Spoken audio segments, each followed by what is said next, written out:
अच्छा जी, section number 153 का एक टॉपिक है जिस पे मैं ये वीडियो बना रहा हूँ और वो टॉपिक ये है कि किस किस को पेमेंट करते हुए हमने उससे टैक्स की कटौती करनी है। ठीक है, किस किस को पेमेंट करते हुए।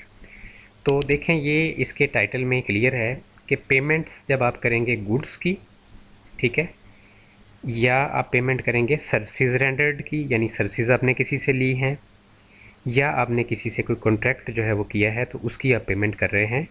तो ये सारा जो सेक्शन है ये पेमेंट्स के ऊपर हमने डिडक्शन करनी है, ये बात याद रखिएगा। रिसिप्ट्स पे डिडक्शन नहीं है, पेमेंट्स पे डिडक्शन है। पहली चीज़ ये अपने जहन में बैठा लीजिए, ठीक है, फिर आपको इसकी समझ आएगी। तो पहली पेमेंट हम किसको कर रहे हैं? हमने किसी से कोई चीज़ें ख़रीदी हैं, ठीक है जी, उसने हमें सेल की है, हमने उससे परचेज़ की है। तो यहाँ पे सारे लोग जो है वो कंफ्यूज हो जाते हैं क्योंकि यहाँ पे सेल का वर्ड यूज़ होगा।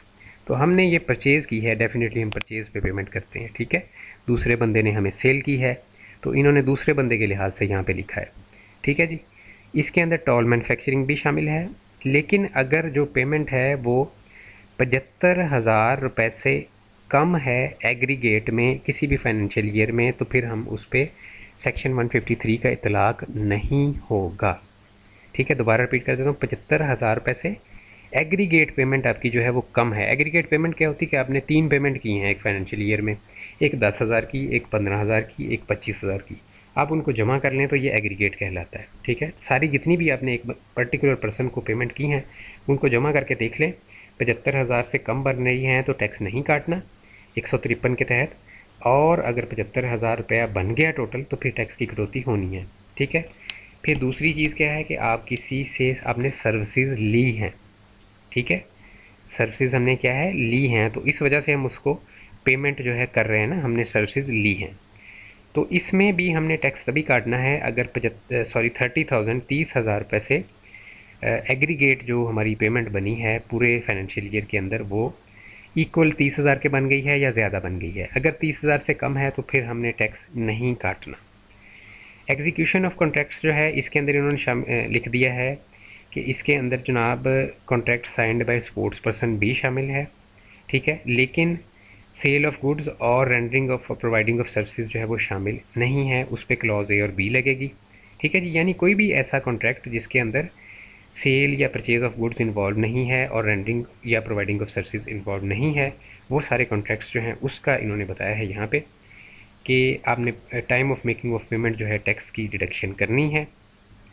ग्रॉस अमाउंट पेएबल जो है उसके ऊपर आपने 153 के तहत टैक्स कैलकुलेट करना है। एक बात याद रखिएगा कि ग्रॉस अमाउंट पेएबल जो है उसके अंदर सेल्स टैक्स को शामिल करके फिर 153 सेक्शन के तहत जो है वो इसका टैक्स निकालना है। अगर आप यहाँ पे गलती करेंगे तो लाखों रुपए का लोगों को नुकसान हो जाता है। मेरे व्हाट्सएप पे मल्टीपल लोग रब्ता करते हैं, ठीक है, तो फिर मुझे बड़ी इस हवाले से जो है इन्फॉर्मेशन मिलती रहती है। अच्छा, इसके बाद जनाब अगर एजेंट जो है वो इन्वॉल्व है क्लॉज बी के अंदर, क्लॉज बी क्या थी, सर्विसेज जो है रेंडरिंग ऑफ सर्विसेज से रिलेटेड थी, तो एजेंट को जो आप पेमेंट कर रहे हैं उस पर भी आपने सेक्शन 153 का इतलाक़ करना है, ठीक है, और उससे भी टैक्स काटना है, ठीक है। लेकिन ये सिर्फ जो है क्लॉज बी के ऊपर एप्लीकेबल है, ए और सी के ऊपर एप्लीकेबल नहीं है, ठीक है। यानी बी क्लॉज के अंदर सर्विसेज रेंडरिंग के अंदर कोई जो है एजेंट अगर इन्वॉल्व है तो उससे कटौती बी करनी है, ठीक है जी। इसके बाद एक बहुत इंपॉर्टेंट चीज़ है, अगर मैं उसको मिस कर दूंगा तो आपको ये समझ नहीं आएगा, ठीक है जी। सर्विसेज इन्होंने बताया कि सर्विसेज के अंदर सिर्फ चंद एक सर्विसेज शामिल हैं जिनसे आपने टैक्स की कटौती करनी है सेक्शन 153 के तहत। इन सर्विसेज में जनाब अकाउंटेंट की सर्विसेज हैं, आर्किटेक्ट्स की, डेंटिस्ट की, डॉक्टर्स की, इंजीनियर्स की, इंटीरियर डेकोरेटर्स की और वकला हज़रात की। लेकिन इनमें से कोई भी बंदा आपका एम्प्लॉय नहीं होना चाहिए, ठीक है। यानी कि ये बेसिकली आप किसी सर्विसेज ले रहे हैं नॉन एम्प्लॉय से, ये नॉन एम्प्लॉय के ऊपर एप्लीकेबल है। अगर आप किसी से एम्प्लॉयमेंट का कॉन्ट्रैक्ट कर लेते हैं, चाहे वो अकाउंटेंट हो, आर्किटेक्ट हो, डेंटिस्ट हो, डॉक्टर हो, इंजीनियर हो, इंटीरियर डिज़ाइनर हो या लॉयर हो, अगर आपने उसको एज एन एम्प्लॉय रखा है तो फिर सेक्शन 153 के तहत आप उससे कटौती नहीं करेंगे, आप सेक्शन 149 के तहत उससे कटौती करेंगे, ठीक है जी। तो आई होप मैंने कोशिश की है कि ये मैं यूट्यूब के ऊपर आपको क्लैरिफाई कर दूं।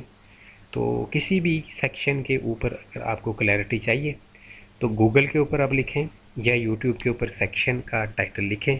मेरी वीडियोस जो हैं यूट्यूब पे तकरीबन ऑलमोस्ट जो है आप कह सकते हैं कि 90% जो है इनकम टैक्स ऑर्डिनेंस 2001 वो कवर कर दिया है राइट नाउ। अभी तक मैंने इंशाल्लाह चंद दिन में बाकी भी मैं कवर कर दूंगा।